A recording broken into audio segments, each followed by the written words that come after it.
clearly what we're witness to is increased criminalisation, detention and surveillance of migrants, and that's pretty clear to see. I think what's interesting and what's scary for us is that this development, when you couple that with austerity measures in general, it really makes it difficult for us to begin to challenge this kind of development. And the reason I say that is because at the same time that we're witnessing this kind of process of everyday bordering and with this kind of criminalisation of communities and surveillance tactics, we're also seeing the withdrawal of legal aid. And legal aid is absolutely critical to challenge abuses of power, including immigration power, the abuse of power by immigration officers. So I think that's really, it seems to me like we're kind of being squeezed in all directions in really specific ways.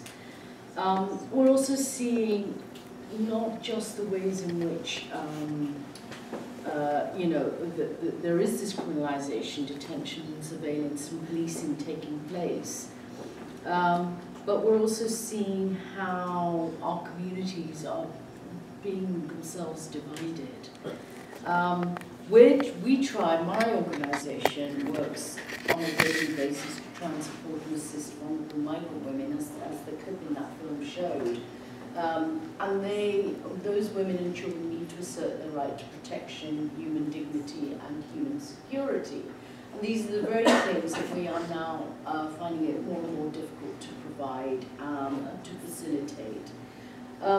We ourselves were really, the whole sort of juggernaut of all this was kind of brought home to us in 2013 as a result of the Go Home Vans campaign and the immigration raids that was really underpinned by racial profiling that was taking place, and we saw that happening in Southall.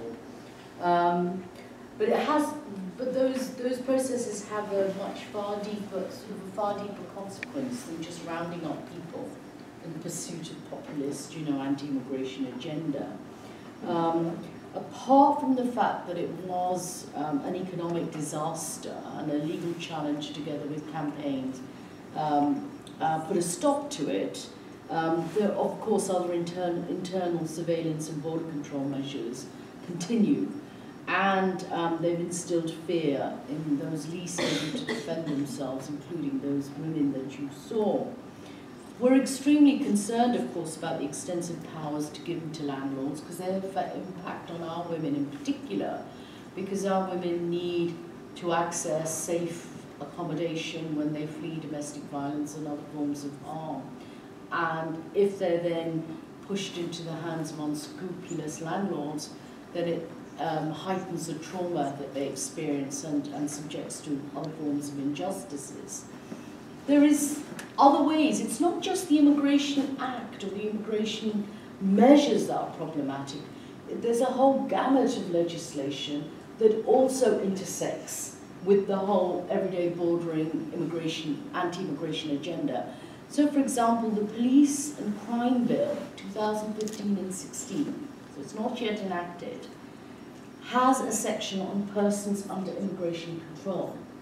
And what it says, what it does is create sweeping powers for the police to arrest and charge anyone who is suspected. Now, the interesting thing here is anyone who is suspected, not anyone who is reasonably suspected. And that's a real shift in the way the police will be carrying out arrests. They can charge anyone, they can arrest anyone on the basis of whim and prejudice and assumptions, and not have to justify that they had a reasonable suspicion. And in legal terms, that's really, really important. And actually, if you look at these powers, and I don't have time to go into them, but Section 104 and Section 105, if anyone's interested, are the sections that create these powers, sweeping powers for immigration or police officers. These powers are actually reminiscent of the past laws of South Africa under apartheid. So you see the ways in which what we're talking about is not just straightforward immigration laws, but actually other laws which are dovetailing with immigration control measures.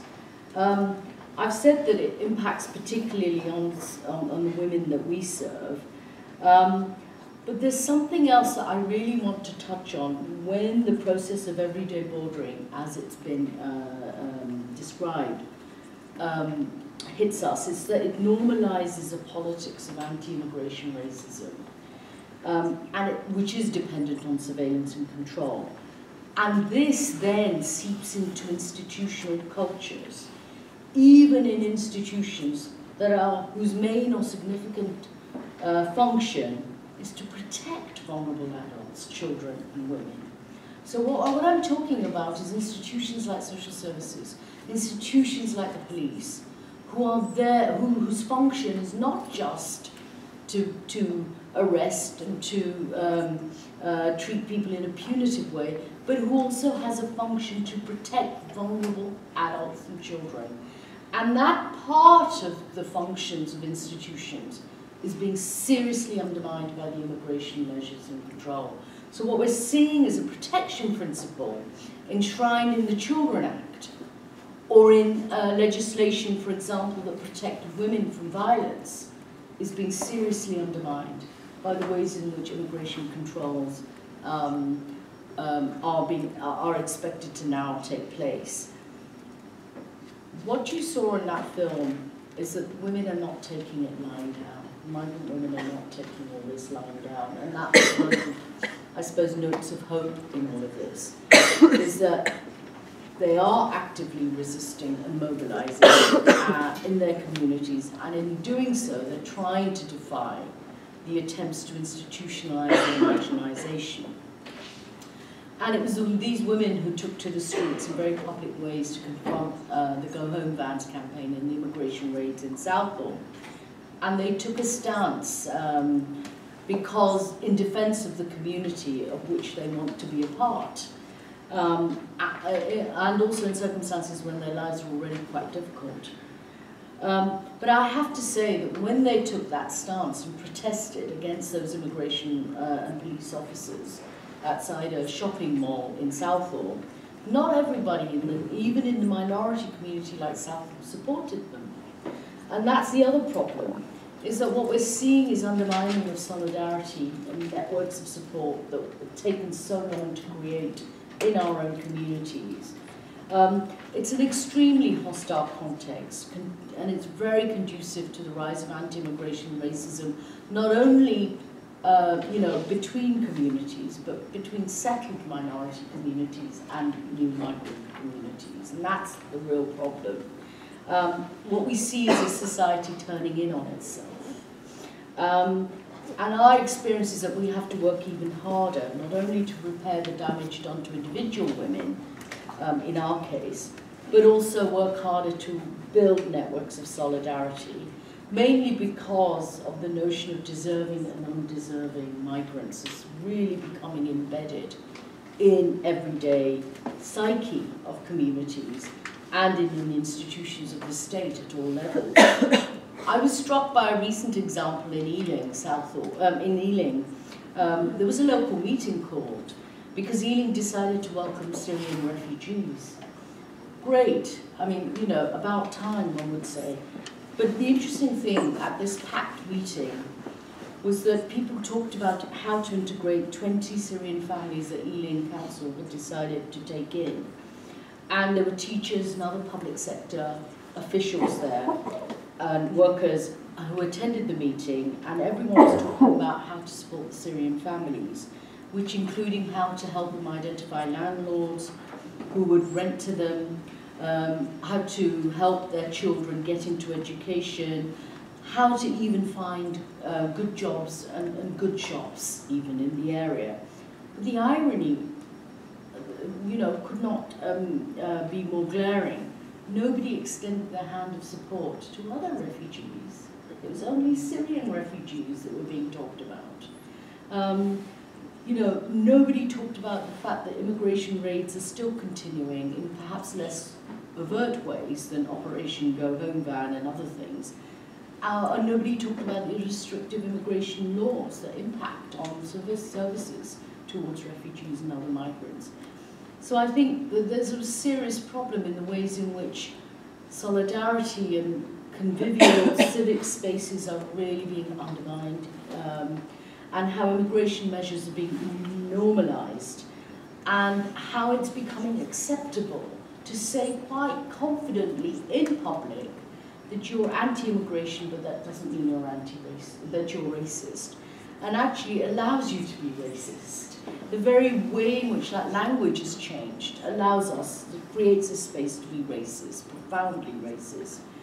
But as I said, there is hope, and Southall Black Sisters leading disruption of immigration raids and go home bans in Southall. That clip was from a video which has been viewed nearly 7,000 times, probably more by now. And that's great because it actually helped to inspire protests and dissent in other communities around similar things, around similar, protests against immigration measures and enforcement protests.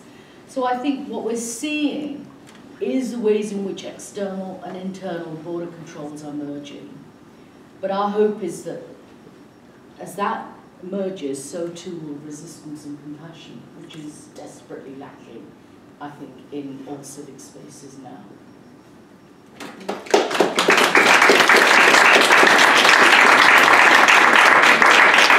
We're just going to continue straight through and then Okay, I'm going to sort of, I think, address some of the same themes. I mean, I think it's important to reconnect immigration and race, and I'm going to make two quick mentions of the content of these recent immigration bills, and then put those features in a wider context.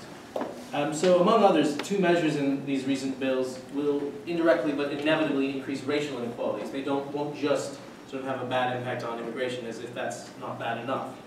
Just as worrying, they will make it more publicly acceptable to act in ways that will increase racial inequality. So not only will they do it, they'll make it publicly acceptable to act in those ways. In fact, legally required to act in ways that will increase racial inequalities. And that's not just amongst immigration officials, again, bad enough, noting that the race relations legislation is actually, immigration is exempt from race relations legislation. So one of the things that this has done is it's got around that sort of problem, and it's now extended this sort of actions to the general population, including landlords. So the provision for landlords to do further identity checks, I think that's been discussed quite a bit, but one of the things that I think we could highlight even more, especially as we're here in an economics department at the LSE, is it's going to make it rational from a sort of classic cost-benefit calculation for landlords to discriminate. So even if they're not sort of explicitly racist, they will have more cost to look through the papers of those who they feel may be more likely to be illegal migrants. Given the demand on rented space, so there's so much demand, as we know, for rental properties, but the additional costs and hurdles for landlords to rent out to particular people, it will therefore be rational for them, from that cost-benefit perspective, to turn away prospective tenants because of how they look. So you may have been taught, or some of you may even remember, those no blacks, no dogs, no Irish signs, and they've always been seen as an indicator of the prevalence of racism in post-war Britain. But you might not have expected until today to be incentivizing landlord discrimination, and it's quite outrageous that it's happening 50 years after the first Race Relations Act, and that sort of legislation was needed to be passed. Another provision in the more recent act that hasn't yet passed the House of Lords, and maybe Bika will say something about that, is in line with what Pragna said about not even needing reasonable suspicion. It's now allowing people to be stopped while driving if they're suspected to be illegal. So the police will be now allowed to stop people while driving if they're suspected illegal. Well, we do have some evidence, unfortunately, of the experience known as driving while black, but also on the convictions that follow when cars are so stopped. It turns out, actually, from the evidence, that black people are less likely to face further actions from the police when stopped compared to white people, that we all know that this provision will lead to greater stops, despite that evidence, of black people, and, I think, just as importantly, to the public stigmatization of those people by public institutions, as Pragna said, that are supposed to protect us. So rather than protecting us, they'll be publicly stigmatizing, stopping people in the streets for being suspect illegals. I want to make 4 quick points putting those then 2 bills in context. First, I think despite what a lot of government policy has been trying to tell us, there is a history of presenting immigration legislation as a way to progress race relations in Britain. And that's despite previous immigration acts also having this similar disproportionate impact. So since the 1960s, race relations legislation has always been balanced by tightened immigration policy. And politicians, including prime ministers and home secretaries, have explicitly stated and agreed in both cabinet papers and in public statements that the white British majority would not accept basic fairness, i.e. race relations legislation, being extended unless they also saw the state tightening up its borders. So this is not new, this sort of counterbalancing of race and immigration. I think a second example are the go-home bans, and I won't go on about that. I've got a chart, but I can't show it now. But one of the things I want to somewhat go against is the notion that British-born ethnic minorities are equally in favor of tightening migration. It's true that surveys show that many British-born ethnic minorities are skeptical about migration's benefits. And some are also have wider concerns about things like the benefits system and fairness. But it's not true that BME people have the same views about immigration as white British people. I have a chart that shows, do you think that immigration has had a positive cultural impact on Britain? And British-born ethnic minorities have a plus 40 on that question. White British-born people have a minus 20. So there's a clear difference of opinion in terms of the benefits of immigration, and these are amongst British-born populations.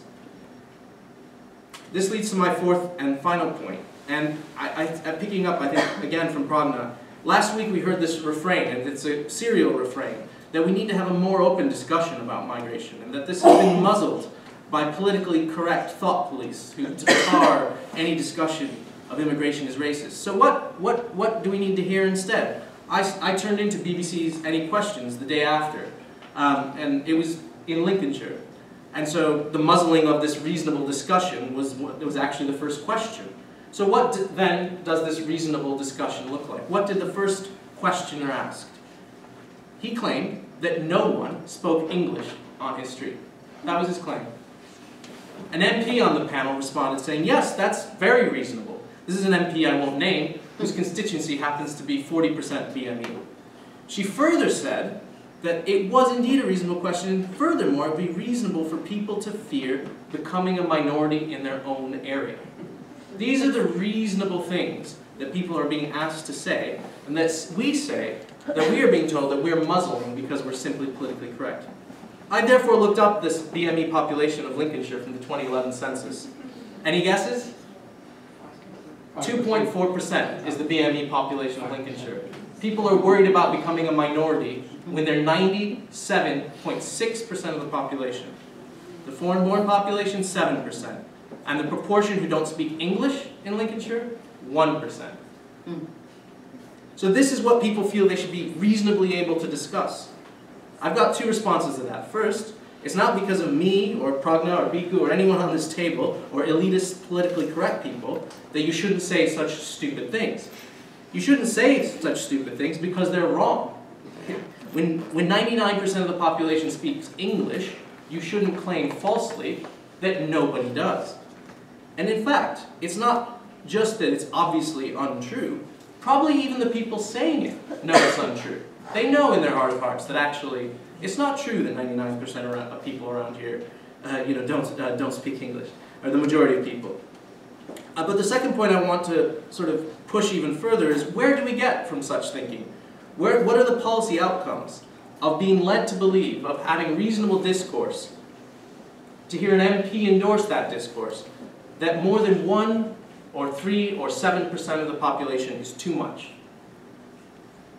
It's reasonable for people to fear being a minority in their own land.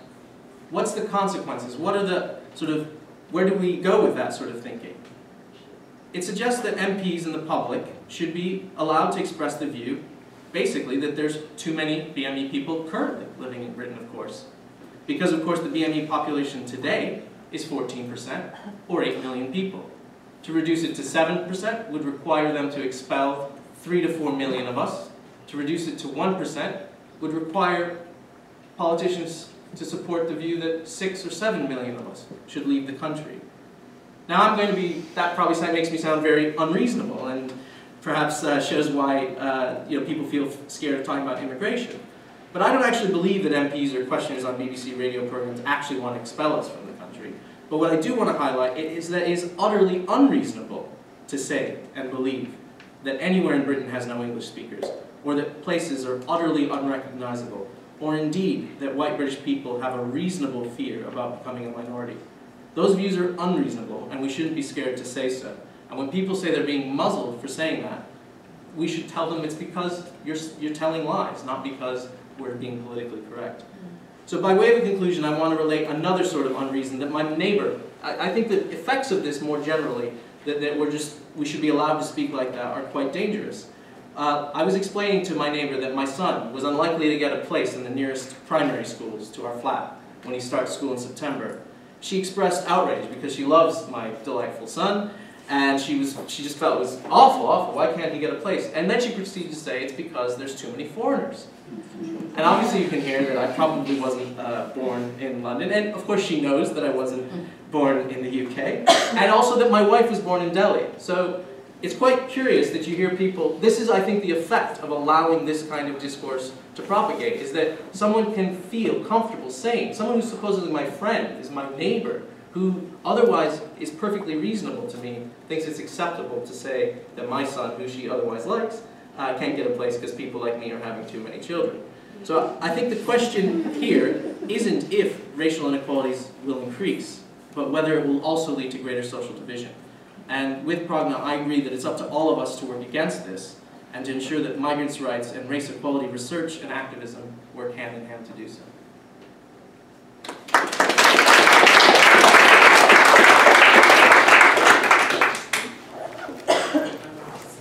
Well, I think I wish you had gone on.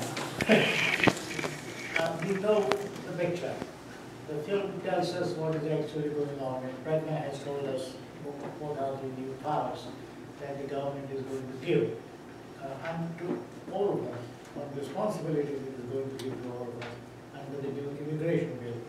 So I'll briefly talk about this, but more importantly, I want to concentrate on two questions. A, why is the government doing this? Does it not know all that we know? Why is it still doing this? Question number one. And even sensible liberal conservatives in Parliament and elsewhere, reluctantly, as they say, seem to approve of all this. How do they approve of it? These are the two. Unless you understand this, I think we are in danger of caricaturing or simply dismissing them as a bunch of rednecks, which of course some of them are. But if you just dismiss them in that way, we will not be able to engage in a dialogue with them, and we will not be able to work out our own strategy. A strategy which allows us to get hold of them, to divide the good ones from the bad ones, and tell them why we think what they are doing is wrong. These are the two questions which I would like very briefly to concentrate on in the 4 or 5 minutes that I have. But first, let me say what the immigration bill is doing. The new immigration bill, which went through the House of Commons, is going through the House of Lords, and which will soon be a law, does several things. Just mention 3 or 4 important things. First of all, banks and building societies are required by law to check the accounts of those who they suspect are illegal immigrants. Landlords and letting agencies are required to check the credentials, immigration credentials of those who they lend out their property. And more importantly, if they find or if they think that so-and-so, that one of their tenants is not entitled, they can evict them with a clear conscience and without liability. The right to evict becomes quite important. Thirdly, and this is another important thing to bear in mind, temporarily removing a person from Britain because of some kind of suspicion about him is not supposed to constitute a violation of his human right. See, as of now, if I have been declared an illegal immigrant, I am entitled to appeal. And until my appeal is settled, I am entitled to stay here. Now, I can be asked to leave the country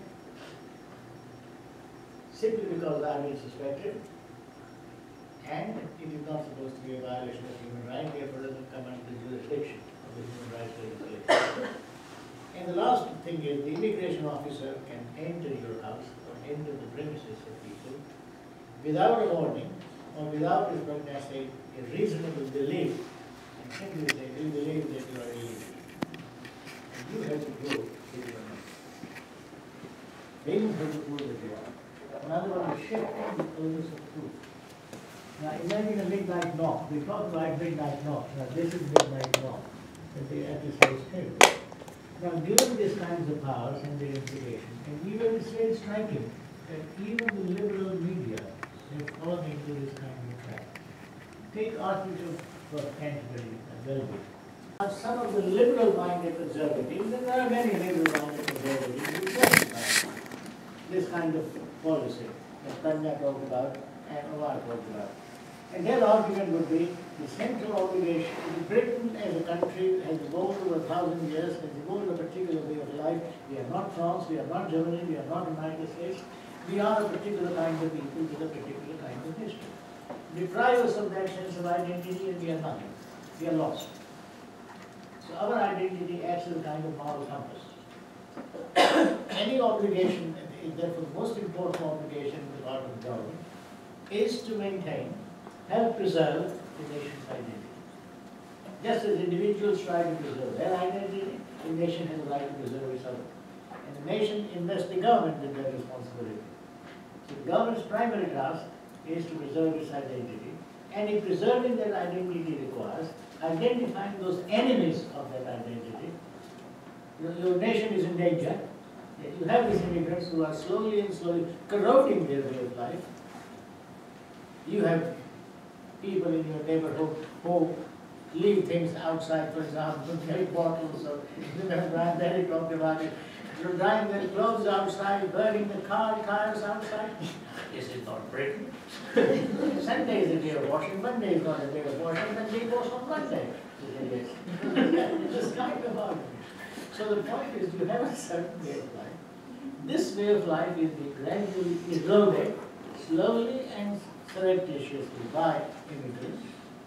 So either we integrate them as quickly as possible so that they adapt our way of life, or if we can't, we stop them.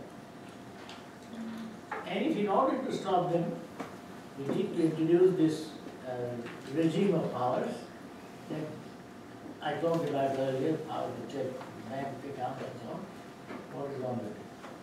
In that kind of situation, the defense that we have to provide is to show A, at various levels. First, national identity is not the primary concern of the government. B, it is not fixed once and for all, it evolves with time. C, it does need to be preserved, but it can't be preserved in a way that old furniture can be preserved. And fourthly, these powers intact. Far from maintaining national identity, erodes it, because every one of these powers goes against some of the central values of British society. So on that note, I should stop. Also opportunity in talk during the film. But it is important, as has been said, that since the film was made on Immigration Act 2014, now that we have the new Act of 1516 that make things much worse in a way, as people were saying, but also that some of the things that people, like landlords, were obliged only to pay fines before are now going to be criminalized. So, and in a way, we've lost, I mean, I've been, people allowed me to kind of to get into the House of Lords. The acts basically passed. There are still some pathetic kind of attempts to make amendments on some of the issues, but we have lost. So in a way, our task now is to change this naturalized common sense that, you know, that people have been talking about here. And it is possible. That naturalized common sense about gay people, even gay marriage, have been changed, and it wasn't because of legislation. So there is space to work. And I think the kind of, if we are trying to put concrete kind of goals about what needs to be changed. So first of all, that border guarding should not be part of the lot of people who are unpaid and untrained to do it, who are criminalized if they fail it, while those who are trained and paid to do it are not criminalized if they are failed to do it. Secondly, the bordering should move back to the borders, of course in a non-racialized and just way. But when I was in the House of Lords, it wasn't just encroaching on things like social services or the police. It was encroaching supposedly on protection of labor law, of the rights of workers. It goes in every sphere of life. And in the film mentioned about the faith organization and all kinds of supposedly safe spaces. So these are the two tasks that we have to focus on. And what we are trying to do, and I would like to ask all your help to do it, is to monitor the impact of the new Immigration Act as it kind of ended. The coalition of not only the organizations that made the film, but also other migrant organizations have created a steering group of everyday borders. And we are trying to find out what is the impact, not only, of course, on migrants, not even only on racialized minorities, but about everyone, and not just as border guards. I had a colleague describe how when the Institute of Education became part of UCL, all staff members had to produce their passport to show that they are working legally in Britain, although they were permanent members of the Institute of Education for many years.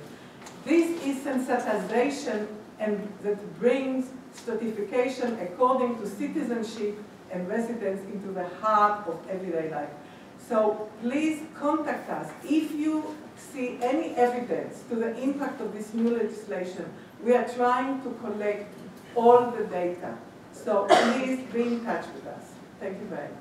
I wasn't quite pleased with. It clearly was important to have the meeting and to have civil society actors and the local authority trying to work together. I think that's really, really important. I would just question two assumptions. One is that the government is finally doing something progressive. The government never does anything progressive. It's been dragged out of the government through struggle and through legal challenges.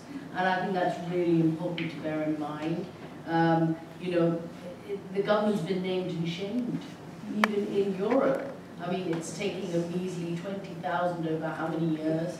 It is quite appalling, really, that response. Having said that, that space is there. I think the problem is that the tension that exists is how to use that space strategically, perhaps, how to use it without falling into the same traps, you know, without falling into deserving refugees and undeserving refugees, which is becoming a serious problem at the community level. And so to talk of refugees as deserving refugees only for Syrian refugees is really problematic for all the others who fled horrors and injustices and persecution. You know, we can't afford to fall into that trap. That's the divide and rule, the divisions that we want to, you know, we cannot allow that morally, politically, legally. It is, you know, it is not right. So I would say that those spaces, if they're there, we use them to widen the debate. We use them to challenge the very assumptions that Miku suggests that we should challenge and others are saying. But we really have to find a way of breaking this language of deserving and undeserving, because I think that is really dangerous. And it's really dangerous. We cannot get struggles off the ground if that's the basis on which we, you know, work, and even if it's inadvertent, we can't support that. Yeah, I agree with that. I'm going to speak very quickly about the new forms of racism. I mean, I think that's one reason Biku was right, and we still agree that immigration policy needs to come underneath the purview of the Race Relations Act. And I think the second thing to say about that is the concept of indirect discrimination is an old one in British. You know, the idea that legislation doesn't deliberately need to be racist in order to have negative effects on racial equality is actually embedded in the 1976 Racial Relations Act that is 40 years old this year. So it shouldn't be a new thought to legal scholars or policymakers that, you know, what otherwise look like fair policies can have disproportionate impact and therefore are unfair. But I wanted to pick up this point around, you know, allies. I think one of the reasons I wanted to support this is that Runnymede is sort of a race equality organization. I think there has been a slight divide between those of us who work on race and those who work on migrants' rights. And I think we do have to resist that, I think, a bit. And the only thing I would say is we also though have to recognize there are tensions between us. So I think a lot of settled ethnic minority groups not only sometimes can support anti-immigrant policies and measures, and we need to confront and recognize that. But the flip side is they also sometimes believe that new migrants have less anti-racist norms themselves, and they feel that, for example, looking at the statements of Eastern European politicians, that they worry about Eastern Europeans coming to Britain. So I think we need to talk about this openly, but ultimately, for the purposes of trying to build solidarity and making people understand that maybe you aren't understanding fully the experience of black people in Britain as a Polish person, but maybe also as a black person in Britain. Just because you experience racism doesn't mean that you understand what's going on with the homeless people that Rita's working with in Ramphal. So I think we need to come together, but we need to listen a bit, and we need to make sure that anti-racist and migrant rights groups don't get divided on this, and that the government is, I think that's the other reality, is that you hear Cameron making positive noises about black people in the labor market, and I think that's the other kind of crafty thing that's going on here, which is saying, tough on immigrants, but we're going to be a bit nicer to ethnic minorities now. And I think, you know, that what I was trying to say is the effects of this sort of anti-immigrant rhetoric will inevitably rebound on ethnic minorities too, even those born here. I agree with both of you. Let's hear some more questions. Now, let me just answer that question for me. But first of all, maybe to pick up from what you talked about, the fact that this kind of policies are rationalized as defending the way of life. And this is why in the film I said that this is everyday boarding is used as a technology to manage diversity, counter the multiculturalism used to be, but also discourses on diversity. Because this is undermining our way of life, because it undermines our civil liberty, it undermines the freedom in which we can, so obviously this is obvious policy. About showing it to local authorities, we do hope to have a big meeting after the mayoral elections. I mean, we consider to do it now, but we thought people would be distracted. But after the mayoral election, and there is also discussion with the United Trade Union to try and make a very big thing about it. Whether or not people from the Home Office or people who are not, the unconvinced we're going to be, but this is very important because it's very invasive. We interviewed professional border guards, women. They were so contemptuous of the go-home vans. They said, this is just macho posturing. They showed us the very small visiting cards they are using to give to the social services, to the faith organization, to employers. Gently does it. And this is how they're operating. So it's much more complex than that. Last but not least, our colleagues who work with us in the research tomorrow is speaking in Barcelona, in the Catalan parliament, because the Green Party asked us to contribute about everyday bordering. So the word is spreading. So let's keep spreading. Yeah. Thank you. So we have got time for a few more, just a couple more questions. Yeah, it's just a comment really. I mean, in the media it's always said that how we won the Cold War, the fight against totalitarian regimes, and even now dictators are criticized for having secret police and stuff like that. So, but the way the Home Office is operating and the way we're all asked to spy on each other is just like that. So, and I think the Lord made a comment about this legislation being against British values. So yeah, that's all I'm saying. That's a question. I've heard that it's like really clear, like, do you know like the ethnic? Yeah, like the ethnic clarity, ethnic cleansing.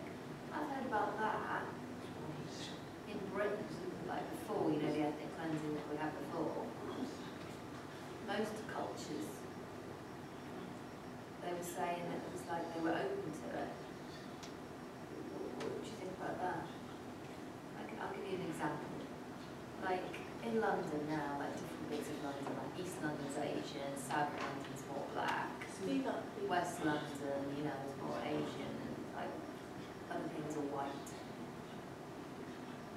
What do you think in the future is going to happen? How do you think, basically, like London's being separated into all these different areas? What do you think is going to happen with that? So different ethnic minorities in different areas of London. How do you think that's going to be affected with what we're talking about tonight? Did you all get that?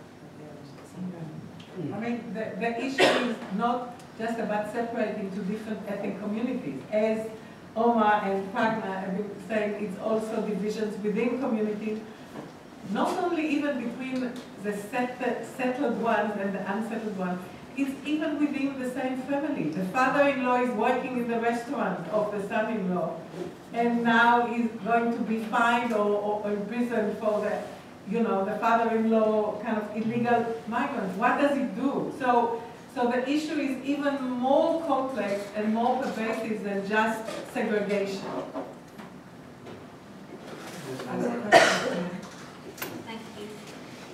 Yeah, just in relation to the previous question, as I was just reading on the train coming to this event, the IRI, Institute of Race Relations, so they've just put out a briefing paper whose title is Entitlement and Belonging, Social Restructuring and Multicultural Britain.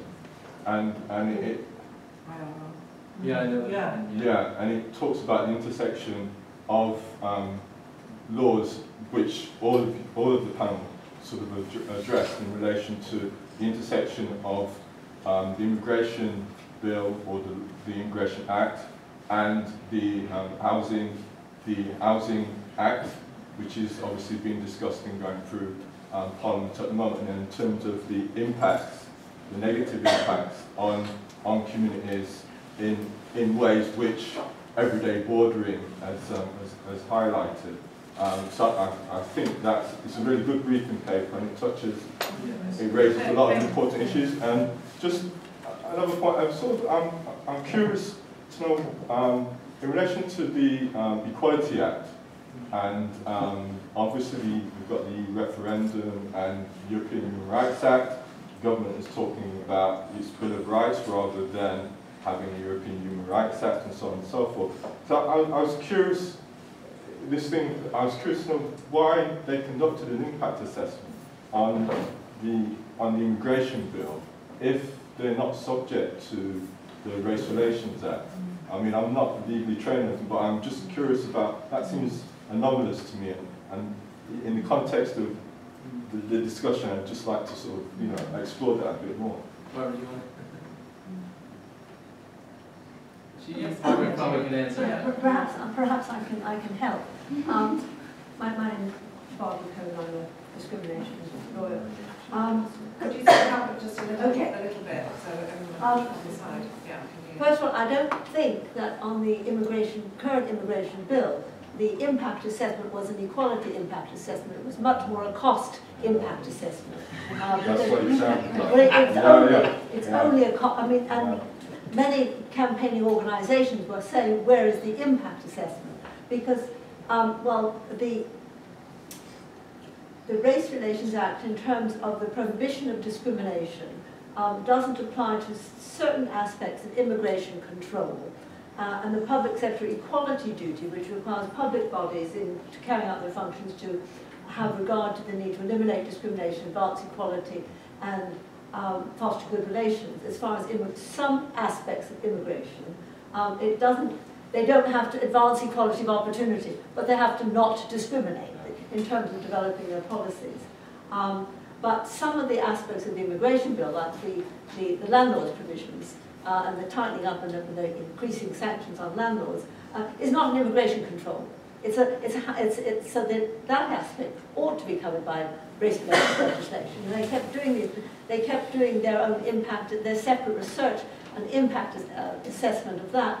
And they did it on this pilot area in the West Midlands, where most landlords didn't know about it. So all the research that was inconclusive. They did a comparison with Coventry, but you couldn't see very much difference because the landlords in the West Midlands didn't know that they had this obligation. So it didn't show anything. But it's pretty likely that if it's going to be bad on you if you let to somebody with immigration problems. It's going to be much easier to go white, as they say. Thank you. Well, Yeah. I think there is an irrational element in government's obsession with immigration at one level.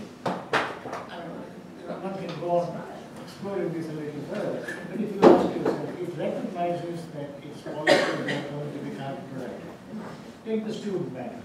Why are you cutting down so heavily? Why do you include students and immigrants?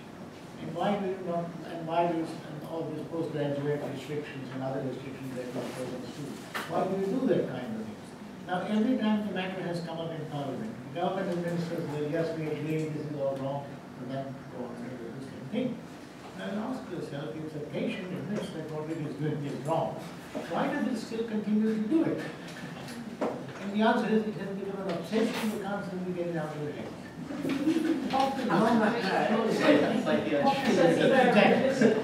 It was an easy way to show that less people are coming to Britain, because this was a very easily targeted population. So although it was against any common sense, it was not against this kind of supposedly. I mean, the reality is the government was elected on bringing immigration down to tens of thousands, which is never, was never going to happen. Well, even the It never can happen. And which is But it's having to show, so it's performance, isn't it? It's having to show that it's tough on immigration. Therefore, the go-home bans, the very public performances actually that are taking place. It doesn't dent anything. It contradicts its business plans, its own ministers on, economics and treasury and all. It's all contradictory. Yeah. But it's the populism that wins always. And I think it's interesting because, we talk about sort of laws intersecting. At the same time that this is all happening, the government's also withdrawn legal aid, threatening to repeal the Human Rights Act. What is one of the major justifications for threatening to repeal the Human Rights Act? Too much power too much privileges for prisoners' rights, and migrants. They are the two main reasons why justifying repeal of the Human Rights Act. So what you're seeing is, I think, very public performance of those elections. I absolutely agree. I just want to highlight one particular performance that I think settled communities should not fall for, which is an argument that some people who are arguing that if we leave Europe, and I've heard a few people who talk about leaving Europe, we'll have higher non-European migration because we won't have European migration to hinder us. These are people who are advocating not just tens of thousands, but less than that. The current net migration for non-EU migration is 191,000. We would not hit our 100,000 target if we pulled out of Europe tomorrow. And when people in favor of exiting Europe, and I'm not taking a stance on it, say that in doing so, more people from Africa and Asia will be able to come, and therefore black people should vote for leaving Europe because all of these nasty Europeans, and I've heard this argument, and it is being made to black communities. You need not to fall for that argument because that is a complete falsehood. It will have no effect on increasing the numbers of migrants from Africa and Asia, and anyone who says otherwise is being utterly dishonest. Okay, panel are looking at me. I'm very sorry. Just a quick Yeah, very not quick. really. So therefore, naming and shaming is the best thing, and not being polite when politicians come up. So who was the MP that came up? I think that's important, you know. Yeah.